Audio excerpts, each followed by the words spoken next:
YouTube, Danny Staten here on the Daily Damn Blog. I'm back with something so far from the good stuff you would call it once removed. That's right, I'm darting back to 1959. I'm whooping out The House of Secrets, number 22. An incredibly cool old comic book. Or so I thought when I paid way too much for it, and we'll be checking out The Thing from Beyond, which I will title in this video The Thing from Another World, because I promise you, that title would probably get more views. And inside the front cover, we get the incredibly horrible story of Buzzy. And you think a story about a guy named Buzzy, no matter what, that'd be cool because he's Buzzy. But no, Buzzy's a little wimpy kid who was holding money for the guys. You know, they were saving up their money to buy some stuff. They don't really say what they're saving up their money to buy much. A new basketball? Okay, they're saving up their money to buy a new basketball, and it goes missing. And they think Buzzy took it, and they're all coming down on Buzzy like he's a criminal. Oh, it's so sad. But after a search, they find the money. It fell behind a drawer. Whoa, the excitement in the story of Buzzy. It teaches you a lesson. Don't always blame people till you know the facts. Oh, jeez. Now I kind of pull my hair out a little bit at the condition of this comic book. It's been tattered, it's been torn, but I guess I'm lucky it's still around. From 1959, and now we're going to get to The Thing Beyond, about Ted. Yeah, this guy's a Ted. Check him out. He can project things with his eyes. How'd that happen? He had climbed down inside the Grand Canyon and do a little fishing down in the lake when a horrible earthquake roared to life, causing landslides. And then there was an echo, a loud whoosh, a wee oosh, a wee whoosh, and from behind the waterfall appeared a mysterious, megalithic structure from the past that seemed to emanate strange energy beams, an echo chamber of sorts. Ted felt all messed up. He had to get out of there. But within a minute, he projected an image of a car on the cliffside. He said, I really wished I had that car. I can't quit thinking about it. As he looked into the water below, he could still see the car. He went home, curled in a ball in fear. Did not understand what had happened to him. It was at that point that he projected whatever the blue hell that is on the wall. I hope that thing don't become a reality. By the way, that thing is never mentioned again in the comic book. But as Ted goes out for a walk, he runs into Corey. And Corey's having a problem with a comical mathematical formula, which he sucks at because his comedy is awful. But Projected Eye Man projects the comedy formula on the wall, which will actually be something funny, maybe? I doubt it. That guy sucks. Ted goes to the park where he was sitting in misery with his face down when Jill walked by. He looked up and amazingly saw a ship in a bottle. Oh, the excitement of this story makes me want to pull my freaking hair out. So in full panels, brought to you by the Daily Damn Blog, I cry.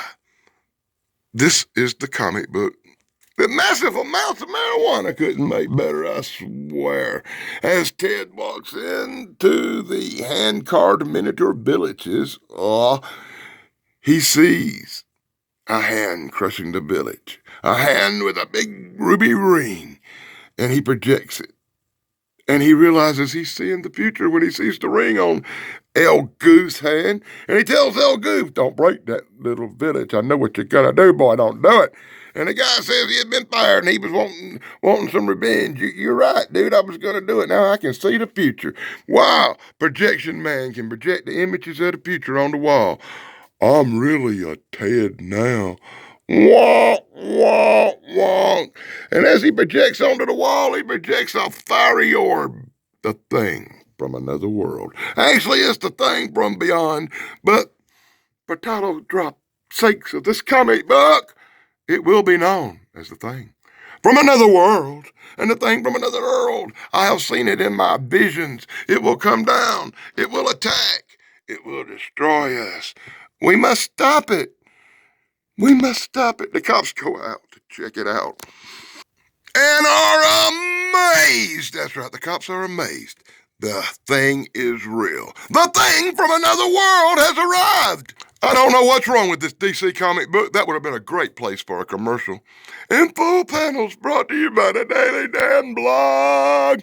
The battle rolls on. It's war to goddamn old worlds right here. Nothing they do, bombing, machine guns can stop the evil thing from another world.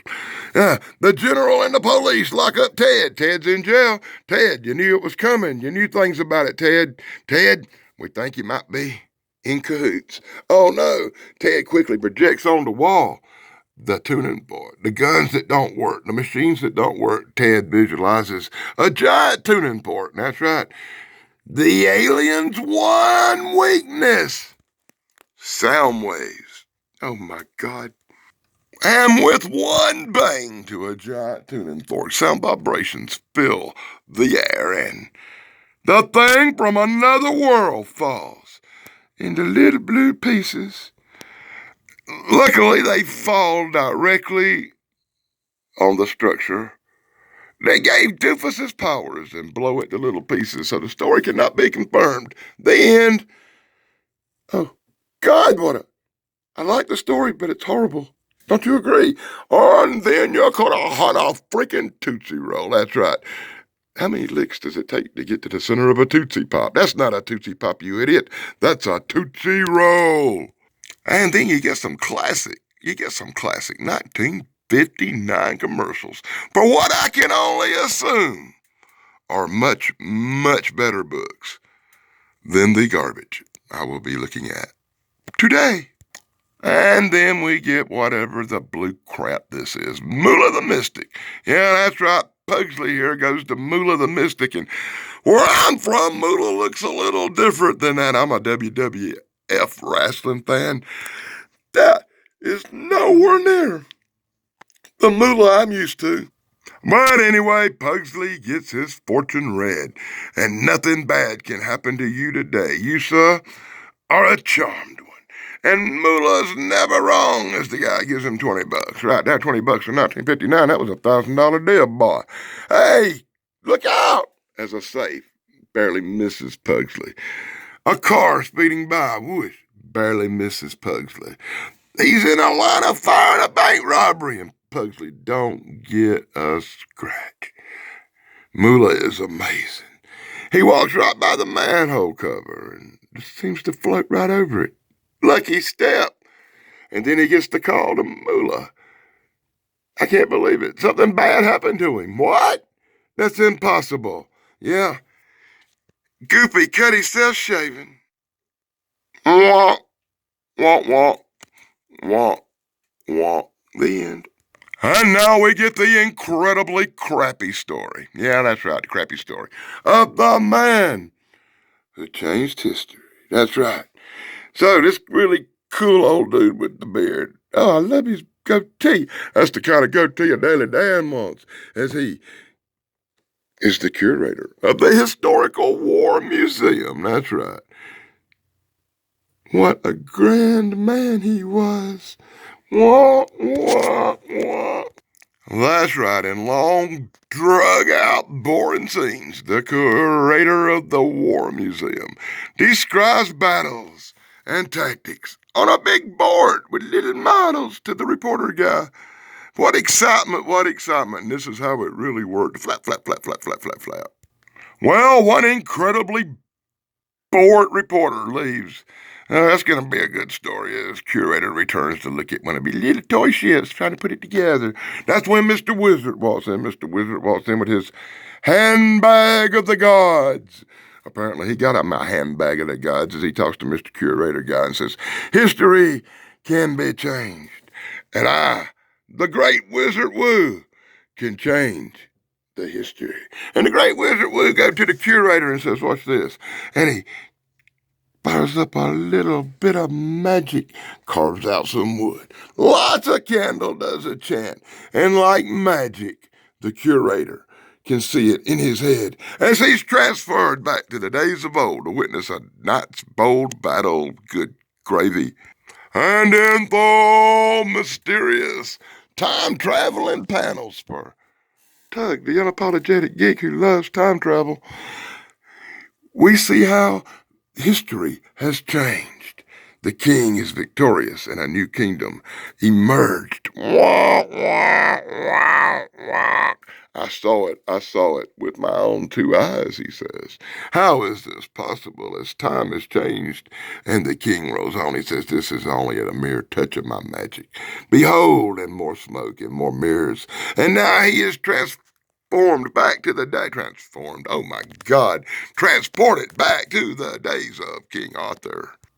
Behold, King Richard returns from the Crusades.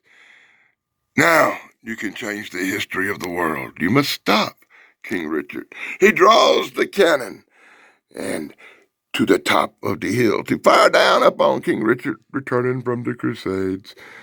But the curator cannot have that. That would mess up history. He sabotages it. And the guy says, who had traveled with him this one time, mind you, you fool, Richard would have won. Now he will lose. But, it's sad that the time-traveling guy just wanted to dethrone Richard in the past. So his family would be the rightful throne sitters of the future. Oh, God, what a horrible freaking story. And the curator seems to think it was all just a drug-induced dream. It must have been a dream, but somewhere on a beach. They dig up the cannon. No, the Battle of Bosworth was nowhere near here, and this is a horrible story, and I just don't think I got it right. I don't think it registered in my head. Maybe I'd feel better if I had a Tootsie Roll. And how many licks will it take to get to the center of a Tootsie Roll? If you watched Dr. Wu's show last night, you can find out the answer to them questions. And then we get this thing called the Curiosity Shop, where if you want to read this, Marone, feel free. I'm not going to go through it.